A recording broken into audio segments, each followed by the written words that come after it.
Korupsi. Itu suara kami, suara kursi ada, suara kami enggak? Ada.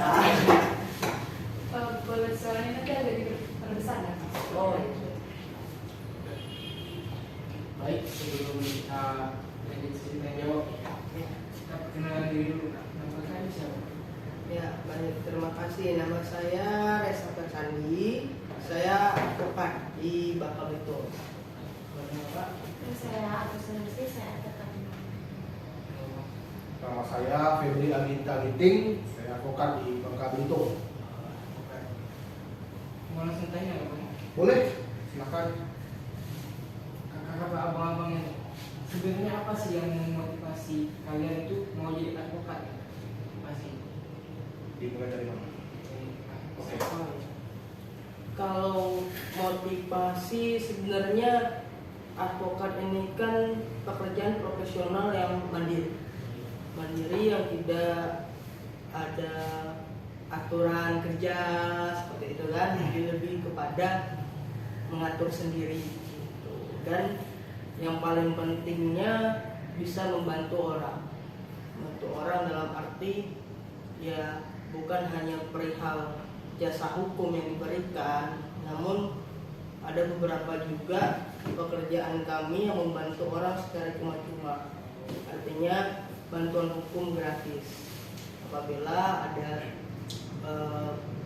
klien atau orang yang minta bantuan hukum tapi tidak mampu untuk memberikan jasa. Jadi kan apabila kita berguna bagi orang lain, itu kita memiliki rasa kebanggaan tersendiri. Jadi, Kalau kakak? Dari saya di sini saya akan membantu masyarakat yang akan butuh hukum seperti itu, membantu mereka mengenali kalau itu punya kan gini loh. Kalau Bang? Iya. Kalau bicara tentang profesi advokat ya, kalau masyarakat lebih mengenalnya pengacara ya. Sekarang setelah Undang-Undang 18 2003 semua itu disebut dengan advokat ya, dan istilah pengacara. Jadi berkaitan dengan profesi pengacara atau advokat ini, yang pertama ini berkaitan dengan pengalaman hidup ya. Pengalaman hidup saya ketika dulu waktu SMA, namanya kita masih remaja ya, kita ada semacam kenakalan, berkelahi. Pada saat itu teman saya yang berkelahi itu punya keluarga jaksa. Kebetulan saya ini keluarga yang biasa saja gitu, nggak ada di keluarga yang punya jabatan atau dudukan di penegak hukum. Ketika pada saat itu orang tuanya atau teman saya berkelahi itu menyampaikan bapak saya jaksa, saya di situ merasa terpanggil gitu, saya harus jadi orang, harus jadi pengacara atau hakim atau jaksa.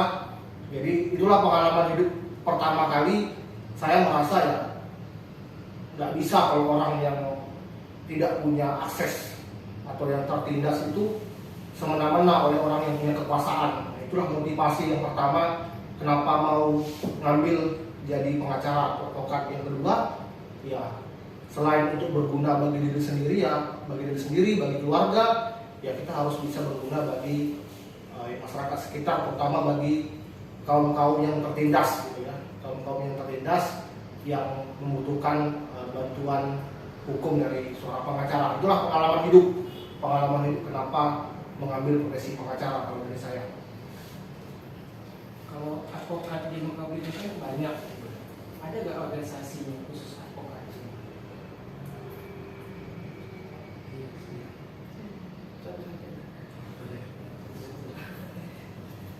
kalau untuk di Bangka Belitung ini ada beberapa organisasi advokat.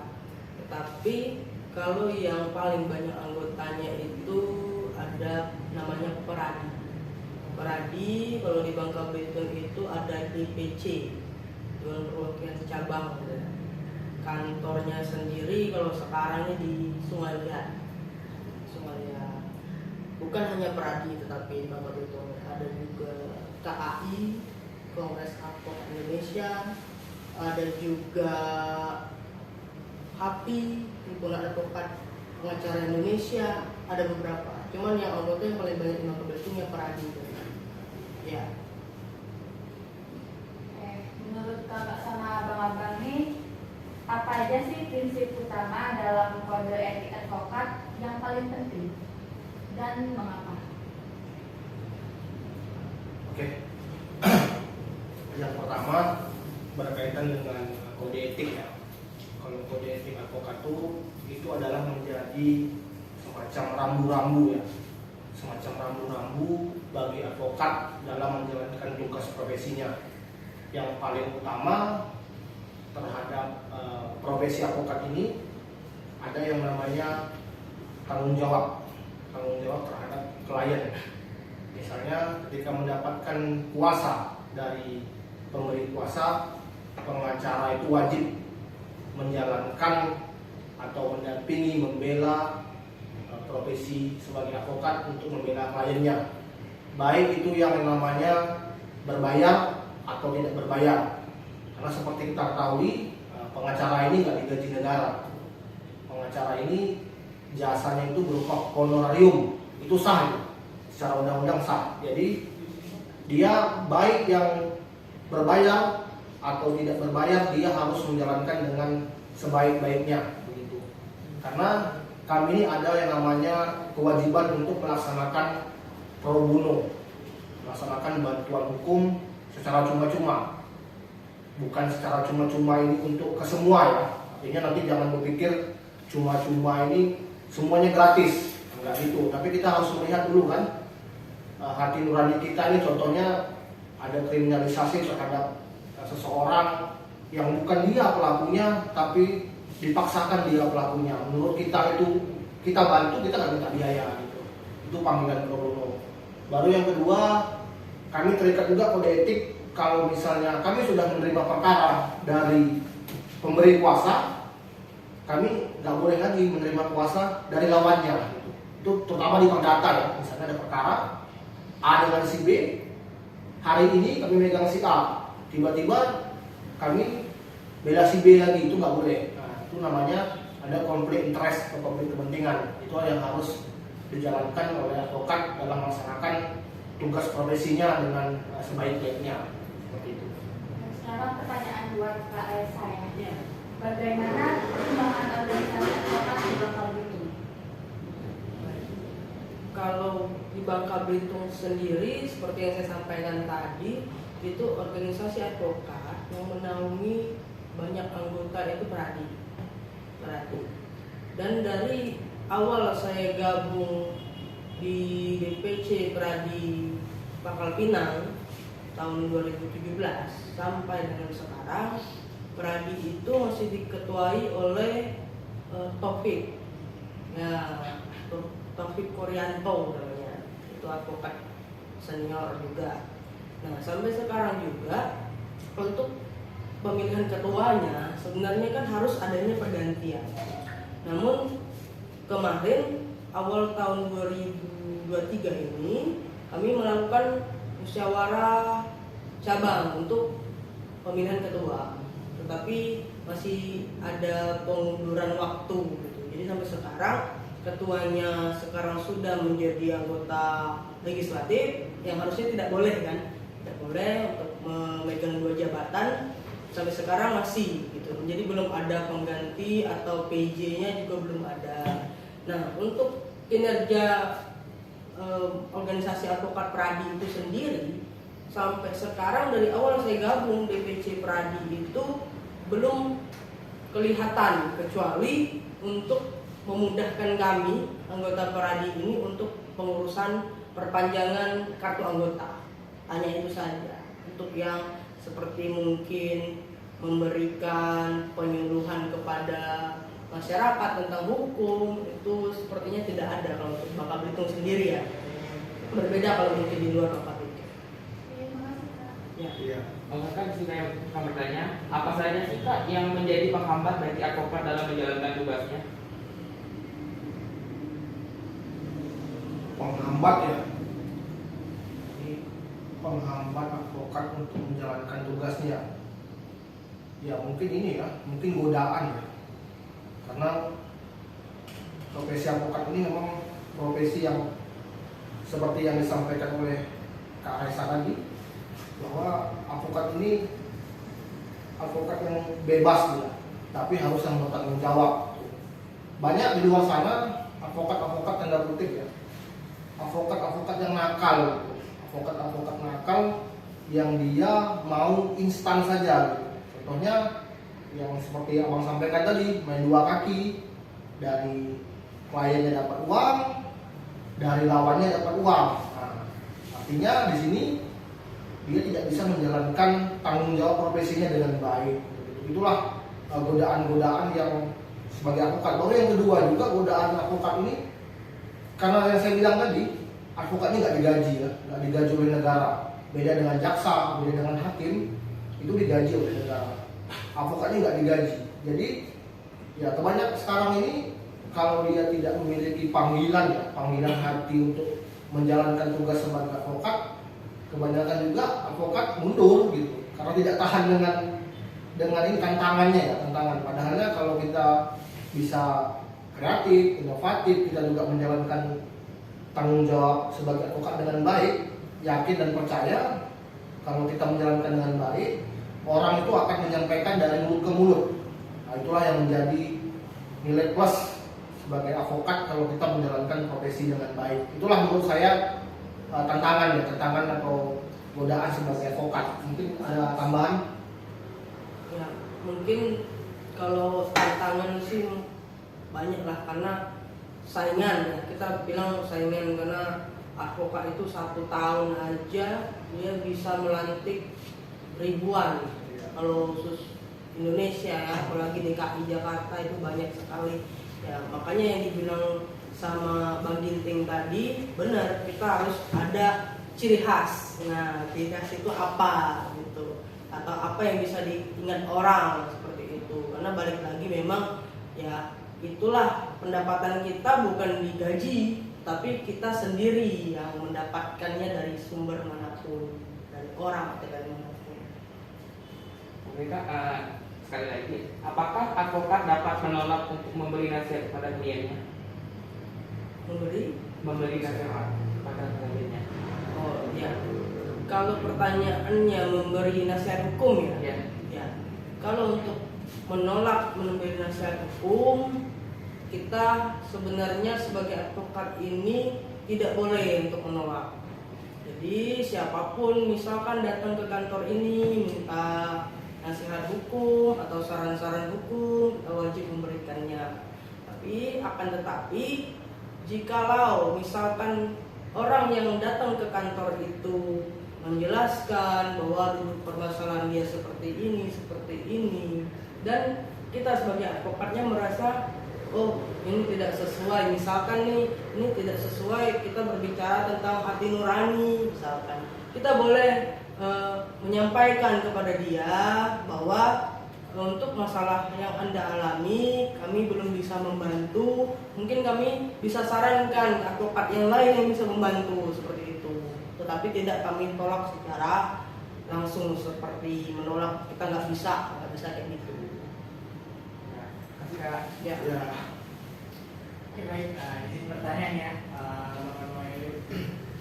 ya ini pertanyaannya mungkin langsung menuju ke akhir yang di tengah nih. Jarang ngomong kan, jadi yang saya tanya. Jadi gini, jadi bagaimana nih yuk kalau misalkan Ayu ini menangani situasi di mana ini memiliki keberatan moral terhadap satu kasus yang ditangani.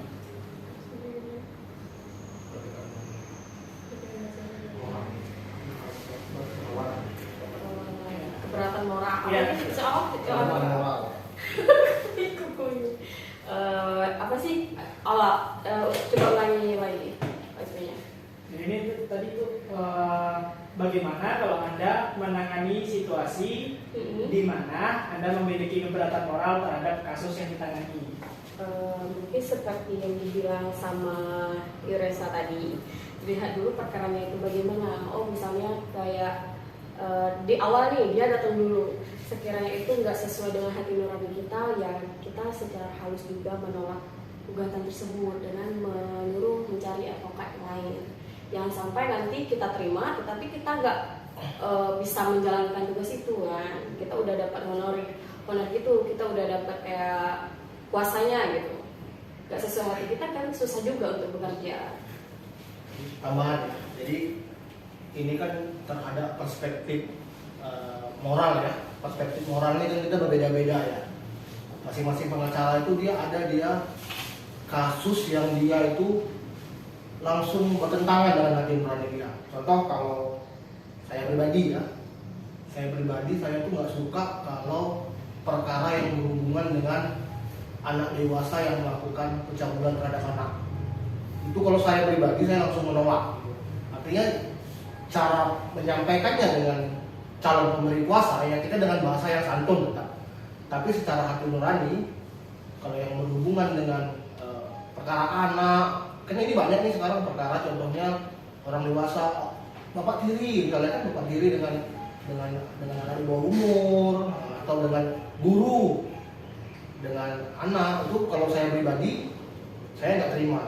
Nah, mungkin ada juga pengacara lain yang contoh dia perkara narkotika nggak terima, ada juga karena dia punya punya pandangan bahwa narkotika ini merusak generasi bangsa, dia punya pengalaman hidup gitu.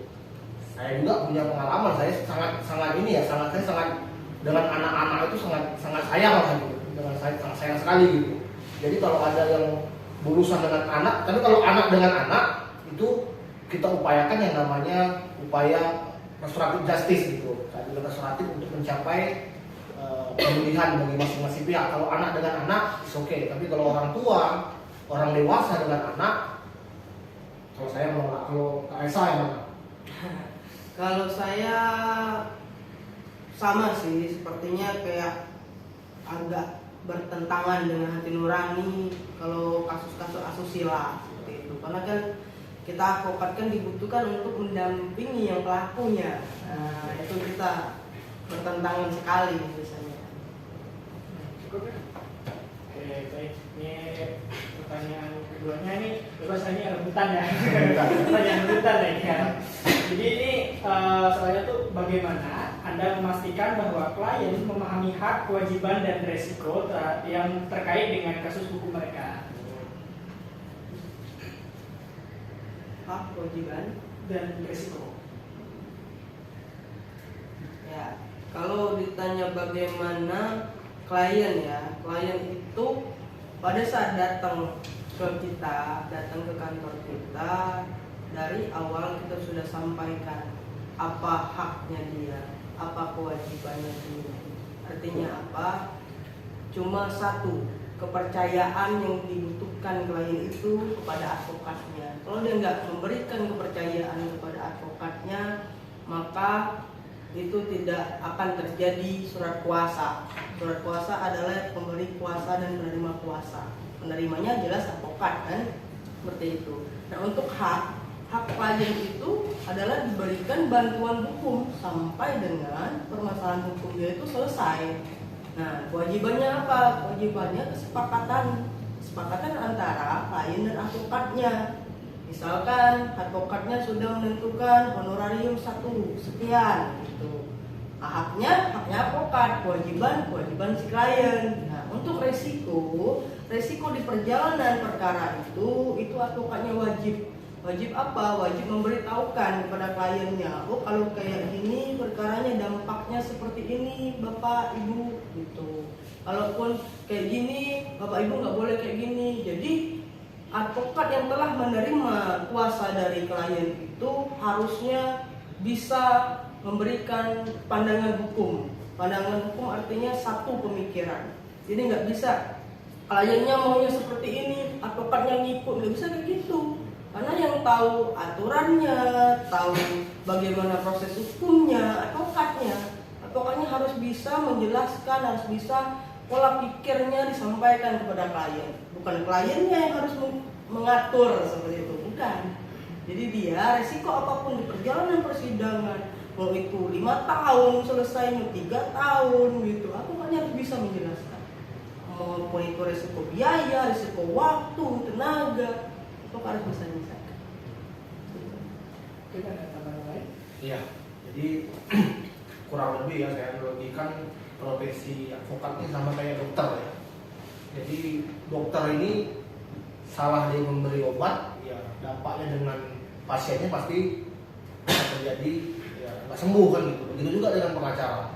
Pengacara juga ketika dia mendapatkan kasus, ketika dia menerima kuasa seperti yang disampaikan Kak Resa tadi, sudah ada kepercayaan karena hubungan antara klien dengan pengacara itu kepercayaan gitu.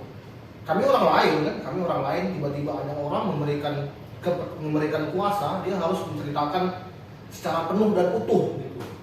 Karena ketika klien menutup-nutupi suatu kasus gitu, kami juga menganalisanya bakal salah gitu. Ketika klien itu menyampaikan seperti ini, ada ini, ada itu, maka kami punya yang namanya logika hukum, kami punya namanya pemikiran bahwa terhadap permasalahan ini yang kami analisa seperti inilah obatnya. Jadi selain itu ya pengacara juga harus bisa, dan seperti yang kata Kak Resa tadi, jangan mau diatur oleh klien gitu. Karena kebanyakan mentang-mentang dia tanda kutip pulang ngasih duit ke IKA kan gitu kan, kadang-kadang susah kita nih. Perspektif seolah-olah kami ini bisa dibeli gitu, padahal bukan itu. Itu adalah bentuk dari kepercayaan dan hak kami sebagai pengacara untuk mendapatkan honorarium tetap yang memegang kendali pengacara begitu. Tapi ya harus kita lihat dulu seperti yang saya bilang tadi, pengacara juga ada yang nakal gitu. Kadang-kadang kan rusaknya profesi kami ini karena pengacara yang nakal tadi, pengacara yang mau instan, pengacara yang bermain dua kaki, kemudian pengacara yang nggak memiliki integritas, itu yang merusak pengacara. Selain yang disampaikan Kak Resa tadi, banyaknya profesi organisasi advokat, salah satunya itu merusak profesi advokat sendiri di masyarakat gitu. Karena sekarang ini siapapun bisa jadi advokat gitu. Orang contoh nih ya, adik ini PNS, tamat dia, pensiun. Kemudian dia mau jadi pengacara, bisa gitu loh. Bisa. Artinya pengacara ini kayak profesi sampingan, profesi buangan lah. Bagi kami bertiga ini yang menekuni profesi pengacara, ini bukan profesi sampingan, tapi ini panggilan hidup gitu. Jadi harapan kami juga adik-adik ya punyalah semacam integritas, punya semacam panggilan hidup juga ke depan itu harus bagaimana kan begitu. Jangan sampai jadikan advokat ini profesi sampingan gitu. Semakin rusak lah profesi pengacara ke depannya gitu. Cukuplah di internal organisasi advokat yang bersaing untuk mencari anggota, sehingga rusaknya mutu kualitas advokat kita yang benar ini jangan sampai terikut juga dengan senior kita. Jadi itulah kalau dari abang. Oke, baik. Untuk pertanyaan selanjutnya untuk kakak dan abangnya, tapi lebih diutamakan untuk kakak-kakaknya sih. Iya. Boleh nggak sih seorang advokat itu menolak untuk mengurus suatu perkara di saat suasana hatinya sedang tidak bagus? Nah, ini perempuan banget ya. Iya. Misalnya lagi main ya. Ya, kalau pertanyaan itu menolak perkara tadi ya, pada saat suasana hati tidak bagus, jawabannya nggak boleh. Karena advokat ini harus profesional, profesi yang dituntut untuk profesional. Apapun masalah pribadi yang sedang kita jalankan berat seperti itu, harus kita melaksanakan tugas yang telah kita terima. Itu kalau kita sudah menerima kuasa. Kalaupun belum, kita tetap harus profesional, karena orang yang datang ke kita itu butuh bantuan hukum. Ya kan, misalkan kita lagi sakit hati di rumah, orang datang ke kantor butuh bantuan hukum, nggak ada urusan sama sakit hati. Kasih bantuan hukum apa yang dia mau. Itu mau dia percaya, kasih kepercayaan atau tidak, kita wajib memberikan bantuan hukum itu. Jadi nggak bisa profesional advokat itu harus benar-benar penuh. Nggak bisa ngikutin kata hati itu ya, mood nggak bisa. Profesi advokat itu sekiranya kayak sama profesi yang lain juga, harus profesional dalam apapun. Kan advokat itu tugasnya kan membantu orang yang membutuhkan bantuan hukum. Jadi ya kita udah menekuni profesi itu ya kita harus menjalankan. Bagaimanapun urusan kita di rumah atau dimanapun jangan dibawa sama kerjaan kita, tetap profesional ke pekerjaan itu. Jadi ya nggak boleh. Ya, ada teman sedikit ya, teman sedikit. Jadi menariknya profesi pengacara ini itulah kita bantu orang lain, tapi kita sedang menghadapi masalah sebenarnya. Kita ada masalah yang kita nggak tahu yang bantu kita siapa kan. Tapi secara profesi advokat, ya kita harus membantu orang yang sudah memberikan kepercayaan sama kita, sudah memberikan meminta bantuan dengan kita, ya harus kita jalankan seperti itu. Jadi bahasa gampangnya kita ini lebih mengutamakan kepentingan orang lain dulu, baru mengutamakan kepentingan diri sendiri. Nah, seperti itulah. Oke, untuk pertanyaan yang selanjutnya, siapa saja sih yang berhak melakukan pengaduan apabila seorang advokat melanggar kode etik advokat? Kalau kode etik ya, kalau kode etik itu sebenarnya dibuat untuk advokat supaya ada aturan rambu-rambu gitu ya. Yang biasanya bertentangan sama kode etik advokat ini kebanyakan klien gitu ya. Advokat itu kan berurusannya sama klien, kesepakatannya sama klien. Nah, kebanyakan ini yang melaporkan itu klien. Namun kalau ditanya siapa saja yang boleh melaporkan, siapapun yang merasa bahwa dia dirugikan, merasa haknya tidak dipenuhi oleh advokat itu bisa melaporkan ke Dewan Kehormatan Advokat untuk diperiksa kode etik apakah dilanggar atau tidak. Sama. Baik Bang, untuk pertanyaan selanjutnya itu apakah seorang advokat dapat dilaporkan ke polisi jika melanggar kode etik? Etik ya. Jadi gini. Jadi ranahnya itu harus berbeda ya. Kode etik, pidana. Jangan perkara kode etik dilaporkan pidana, itu nggak tepat. Karena memang di dalam ini Undang-Undang 18 2003 di pasal 14 kalau nggak salah itu, advokat itu ada namanya hak imunitas untuk menjalankan tugas dan profesinya baik di dalam pengadilan maupun di luar pengadilan. Ini sering lupa nih pengacara, dengan itikat baik. Nah, itu dia, dengan itikat baik. Jadi dia harus menjalankan dengan itikat baik, bukan untuk menipu, bukan untuk menggelapkan. Nah, misalnya ada perkara seperti itu, ya itu pidana itu. Pengacara misalnya ada ini dari klien, ternyata dia menggelapkan uang klien, itu pidana. Dia nggak bisa berlindung. Saya advokat, saya melindungi hak imunitas, nggak bisa. Makanya saya bilang harus dibedakan dulu apakah dalam menjalankan tugasnya itu kode etiknya atau pidananya. Tapi ketika pidananya berproses lalu dilaporkan ke kode etik bisa. Itu dia biasanya otomatis. Kalau pidananya jalan, kode etiknya tinggal meneruskan saja seperti itu. Jadi harus dibedakan sekali lagi. Jadi jangan sedikit-sedikit nanti dilaporkan pidana gitu, nggak bisa. Karena saya bilang tadi advokat dilindungi dengan hak imunitas, selagi dengan etikat baik. Seperti itu. Ada tambahan nggak? Untuk selanjutnya itu bagaimana menurut pandangan profesi Abang saat ini mengenai eskul? Ya, ini Isika ya. Ya.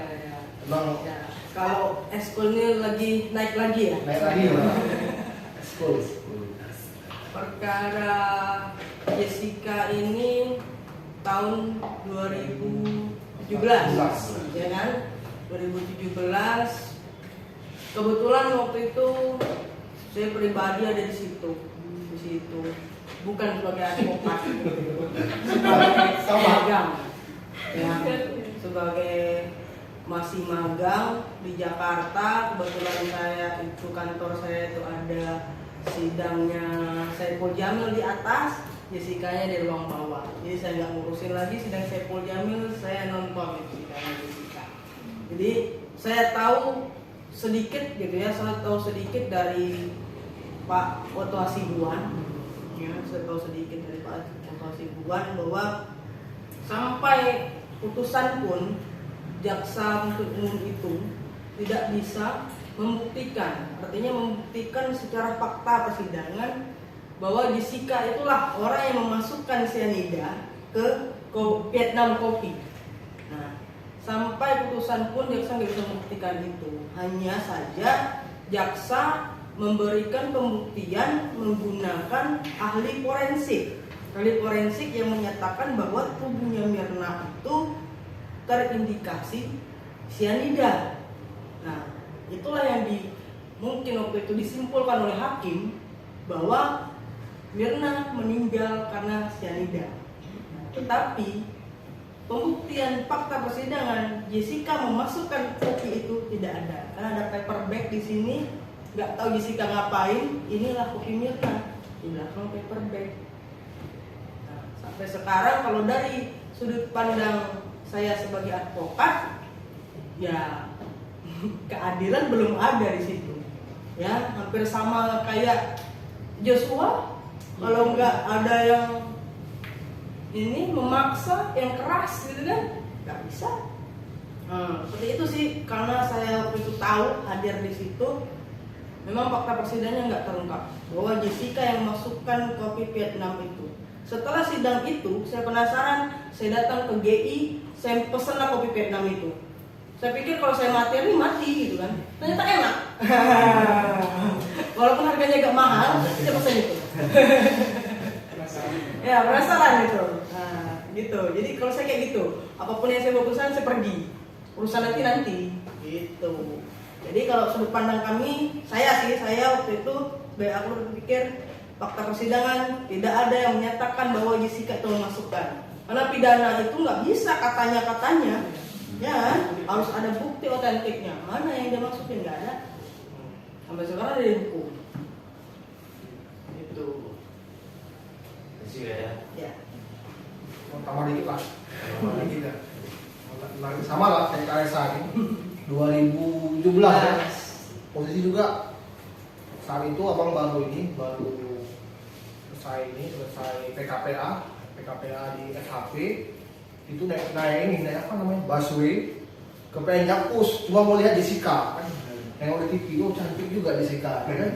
Cantik Jessica. Baru reporternya itu ingat kalau itu namanya Christian Greg dari Kompas TV, bukunya merah-merah kan, cantik juga kan gitu. Jadi berkaitan dengan putusan hakim. Putusan hakim ini kan sudah berkekuatan hukum tetap dari pengadilan negeri, pengadilan tinggi, kasasi sampai PK menguatkan putusan sebelumnya bahwa Jessica itu bersalah, dihukum 20 tahun penjara gitu. Memang menarik sih kalau kita diskusi masalah Jessica ini.